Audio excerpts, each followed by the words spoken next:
महाराष्ट्र में हुआ, लेकिन उसकी आवाज़ मध्य प्रदेश में सुनाई दे रही है। महाराष्ट्र में बगावत की शिवसेना से एकनाथ शिंदे ने अपने समर्थकों के साथ उन्होंने तेवर दिखाए, तल्खी दिखाई और नतीजा ये हुआ कि उद्धव ठाकरे को अपनी सत्ता गंवानी पड़ी। लेकिन लोग अचंभित रह गए। मात्र 39 सदस्यों के साथ बगावत करने वाले शिवसेना के साथियों ने सत्ता के अंतर्गत मुखिया का पद हथिया लिया। एकनाथ शिंदे के संदर्भ में सब आकलन कर रहे थे कि वह उप मुख्यमंत्री के तौर पर नई सरकार का हिस्सा बनेंगे, देवेंद्र फडणवीस सरकार का नेतृत्व करेंगे और भारतीय जनता पार्टी और शिवसेना के बागियों की यह सरकार अस्तित्व में आएगी। लेकिन अस्तित्व में तो आई सरकार, लेकिन कमाल हो गया, एकनाथ शिंदे उप मुख्यमंत्री के स्थान पर मुख्यमंत्री की शपथ लेते हुए दिखे और देवेंद्र फडणवीस जो 5 साल तक पहले भी महाराष्ट्र के मुख्यमंत्री रह चुके हैं, एकनाथ शिंदे के मातहत उप मुख्यमंत्री पद की शपथ ली है। अब सवाल इस बात का है कि जब महाराष्ट्र में यह सब हो गया तो 2 साल पहले क्या यह मध्य प्रदेश में संभव नहीं था? ज्योतिरादित्य सिंधिया ने कांग्रेस से बगावत करके जिस तरीके से कांग्रेस को विपक्ष में बैठने के लिए मजबूर कर दिया और भारतीय जनता पार्टी एक बार फिर सत्तारूढ़ हो गई, तो क्या महाराजा ने ठीक तरीके से उस समय पर अपनी डील नहीं की? क्या उन्होंने कोशिश नहीं की कि उन्हें अगर इस बगावत के एवज में नवाजा जाना है तो उन्हें विधिवत मुख्यमंत्री की शपथ दिलाई जानी चाहिए थी? ये बात तमाम लोगों के जहन में है। हम इसी मसले पर चर्चा करने के लिए भोपाल का रुख करते हैं, जहां कांग्रेस के मीडिया विभाग के प्रमुख के मिश्रा जी हमारे साथ हैं। मिश्रा जी, आपसे जानना चाहेंगे कि आपको नहीं लगता है कि ज्योतिरादित्य सिंधिया एक बड़ी चूक कर गए? लोग बताते हैं कि महाराष्ट्र में जो शिंदे हैं वही मध्य प्रदेश में सिंधिया कहलाते हैं, पर एकनाथ शिंदे मुख्यमंत्री हो गए और महाराजा सिंधिया महज मंत्री हैं केंद्र में, चूक गए। कोई टिप्पणी आपकी? हिमांशु जी, जी ये आपने बहुत उद्वेलित करने वाला प्रश्न दागा है जी और शायद आप ही की निगाहें इस गंभीर विषय पर गई हैं जी और बहुत रोचक विषय है जो आपने आज छेड़ा है। जी मैं तो सिर्फ इतना कहना चाहूंगा कि जो महाराष्ट्र में शिंदे थे, जो आपने कहा है, जी वही मध्य प्रदेश में सिंधिया हो गए। जी तो शिंदे वहाँ मुख्यमंत्री हो गए जी और यहाँ ये महापौर और पार्षदों के लिए, एक एक पार्षदों के लिए तरस रहे हैं। जी तो अब ये निर्णय महाराष्ट्र के शिंदे और मध्य प्रदेश के सिंधिया को लेना है कि भारतीय जनता पार्टी ने उनके साथ ऐसा क्यों किया। जी, तो मिश्रा जी भी मान रहे हैं, बात तो सही है। मेरे साथ में डॉक्टर हितेश वाजपेयी जी हैं, उनसे समझने की कोशिश करता हूं कि एक अनुभवी नेता ज्योतिरादित्य सिंधिया को मध्य प्रदेश में मुख्यमंत्री की कमान सौंपने के लिए तैयार नहीं हुए और एकनाथ शिंदे को महाराष्ट्र में मुख्यमंत्री बनाने के लिए तैयार हो गए। क्या सिंधिया जी के साथ आप लोगों ने जाते नहीं कि ये विचार जहन में आ रहा है? हितेश वाजपेयी जी, आपकी प्रतिक्रिया? हिमांशु जी, आपके विचारों में जितने जहन में आ रहे हैं विचार, उसमें से एक विचार जो है उसको मैं चूंकि एंथ्रोपोलॉजी का स्टूडेंट रहा हूँ जी, समाज विज्ञान का, जी तो उसमें सर शिंदे और सिंधिया जी ये वैसे एक नहीं है जैसा आप बता रहे हैं। जी शिंदे जो है वो मराठाओं की वारियर क्लान कहलाती है जी और जब सिंधिया राजघराने में आपको ध्यान हो, रानी झांसी और सिंधिया दोनों जगह वारिस की बात आई थी, जी तो अंग्रेजों ने सिंधिया जी के दत्तक पुत्र को जो शिंदे परिवार से आए थे जी स्वीकार कर लिया था और सिंधिया का टाइटल दे दिया था जी और वो शामिल हो गए और आगे वो परिवार सिंधिया कहलाया। जी इसी प्रकार रानी झांसी को नहीं स्वीकार किया उनके बेटे को, जी तो इसीलिए वहाँ लड़ाई हुई। वो गरीब थी बेचारी। जी तो ये तो बता दिया मैंने एंथ्रोपोलॉजिकली। जी तो जो लोग अपनी सहूलियत से इसको इकट्ठा कर रहे हैं उसको उनको थोड़ा समझना चाहिए। नंबर एक, जी समझ की उम्मीद सर मैं केवल आपसे कर सकता हूँ, ये भी बता दूं। जी दूसरी बात, देखिए क्या होता है कि चाहे एकनाथ शिंदे जी हो, चाहे ज्योतिरादित्य सिंधिया जी हो, आप देखिए जिस दल में इन्होंने 18-18 साल दिए, 20-20 साल दिए, उन दलों ने इनका क्या हाल किया। जी आज सब ज्ञान दे रहे हैं कि ऐसा, तो भाई कमलनाथ जी ने क्यों नहीं बनाया उनको?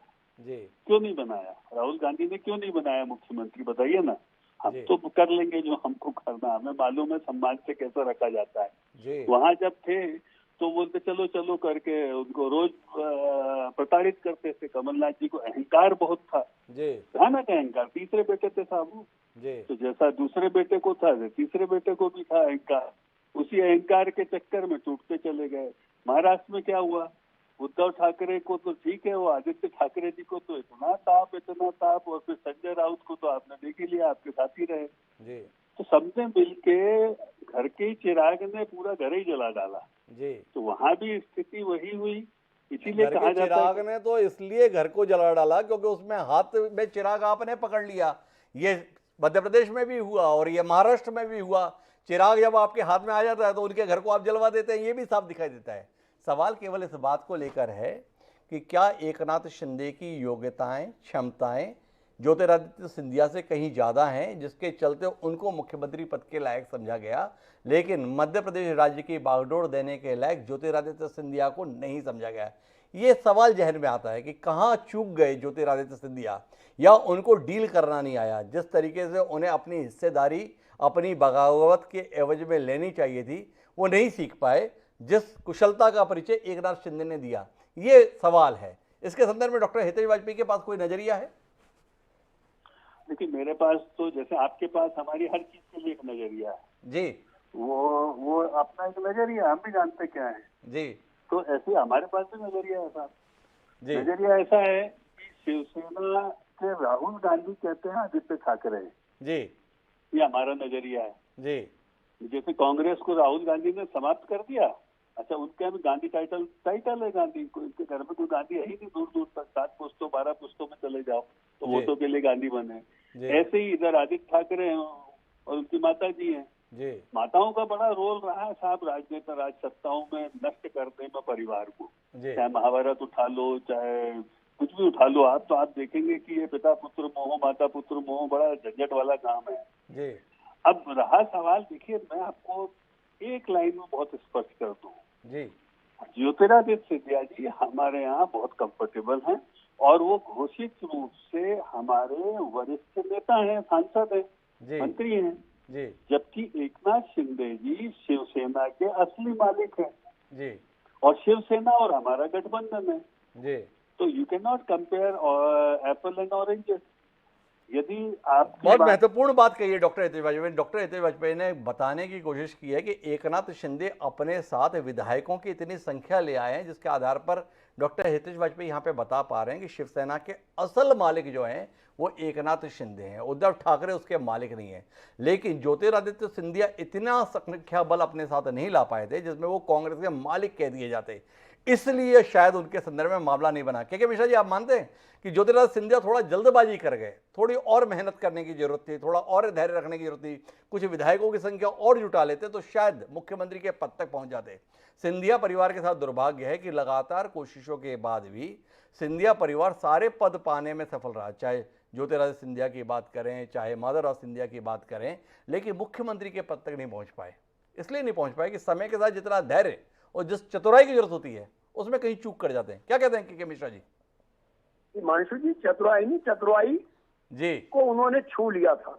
जी शर्तें जो थी जी कमलनाथ जी की सरकार गिराने की, उसमें राज्यसभा थी, जी उसमें केंद्रीय मंत्री पद था, उसमें अपने साथ जितने गद्दार गए थे उनको मंत्री बनाने का था, जी यस बैंक का 25,000 करोड़ का घोटाला था, एवरीबडी नोस की किसने किया, वहां ईडी सीबीआई की आंखें नहीं खुली।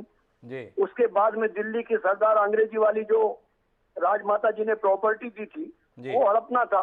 तो कई सौदे एक साथ थे, तो जब कई सौदे एक साथ होंगे तो उन सबकी कीमतों के हिसाब से एक बार मिलेगा। अब आपको मंत्री चाहिए या मुख्यमंत्री चाहिए या फिर दूसरी आर्थिक और व्यवसायिक हितों पर ध्यान देना था। जी जो अवैध ट्रस्टों के नाम पर जो सरकारी जमीनें कराई थी जी उसके डॉक्यूमेंट मेरे पास आज भी हैं।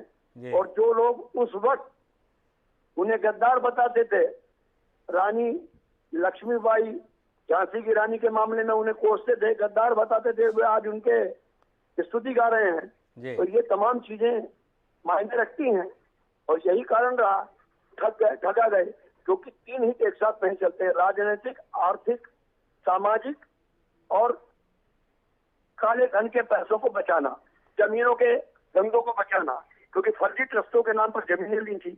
आज भी डॉक्यूमेंट हैं, तो सब सौदे एक साथ नहीं होते हैं ना। सब सौदे एक साथ नहीं होते हैं। ज्योतिरादित्य सिंधिया के संदर्भ में के मिश्रा जी का मानना यह है कि उन्हें केवल राजनीतिक लाभ ही नहीं बल्कि आर्थिक हितों की भी सुरक्षा करनी थी, इसलिए वह इतना बेहतर नेगोशिएशन नहीं कर सकते थे। लेकिन एकनाथ शिंदे को केवल राजनीतिक तौर पर ही चीजें तय करनी थी, इसलिए वह इतना बेहतर सौदा कर पाए। हितेश जी, के मिश्रा जी की टिप्पणियों को स्वीकार रहे हैं या आप मान रहे हैं कि एक निराशा में डूबा हुआ शख्स है जिसने अपनी पार्टी को अपने सामने ही बर्बाद होते हुए कमोबेश देखा, अपनी सरकार को अपने सामने जाते हुए देखा, इसलिए इस प्रकार की बात कह रहे हैं? किस नजरिए के साथ हैं हितेश जी आप? हिमांशु जी, कभी कभी आपके अंदर है ना सत्य का प्रस्फुटन इतना बढ़िया होता है कि ऐसा लगता ताली बजाओ मन से। आखिरी लाइन इतनी जोरदार बोली आपने जी कि पूरे दबाव के बावजूद आपने बोल ही दिया जी कि भाई खंबा नोचने से अच्छा होता क्या, बताइए हिमांशु जी। जी सारे सबूत आपके पास है, अदालत सुनती नहीं है। सारे सबूत आपके पास है, आप दूध के दूल्हे हैं, सिमटते चले जा रहे हैं। लोग आपको बोलते हैं कि आप टिकट बेचते हैं, मेयर के टिकट बेच देते हैं, विधायक के बेच। सारे सबूत आपके पास हैं, आप बिल्कुल गंगा नहाए हैं, फिर भी आपके यहाँ का आदमी आपकी टिकट को बेच के निकल लेता चुपचाप, आपसे संभलता नहीं। सारे सबूत आपके पास है, जमानत आपको हेरा फेरी 420 की लेना पड़ती है, आप तो दूध के दूल्हे हैं साहब। तो ऐसा थोड़ा हाई कोर्ट नहीं सुन रहा, सुप्रीम कोर्ट नहीं सुन रहा, वक्त नहीं सुन रहा, भगवान नहीं सुन रहा, मतलब क्या अनुमान नहीं सुन रहे। अब चक्कर अब क्या कर दे, अच्छा बताओ, इनकी माने या दुनिया में जो घटित हो रहा है उसको देखें अपन। तो कांग्रेस या तो अभागी है या भाग रही है सत्य से। अभागी है या भाग रहे हैं, लेकिन कुल मिला के इतना है कि एकनाथ शिंदे के मुख्यमंत्री पद पर ताजपोशी ने निश्चित रूप से अतीत में बगावत कर चुके ज्योतिरादित्य सिंधिया और उनके समर्थकों को विचार करने के लिए तो बाध्य कर दिया। क्या उस समय पर हमें जिस प्रकार से अपनी मांगें रखनी थी, हमने ठीक तरीके से मांगें रखी थी या नहीं रखी थी? क्या संभव नहीं था कि शिवराज सिंह चौहान की जगह मुख्यमंत्री के पद पर ज्योतिरादित्य सिंधिया को बिठाए जाने की मांग कर ली होती तो ज़्यादा श्रेयस्कर होता? विचार का विषय तो बना ही रहेगा, लेकिन आप दोनों मेहमानों को धन्यवाद।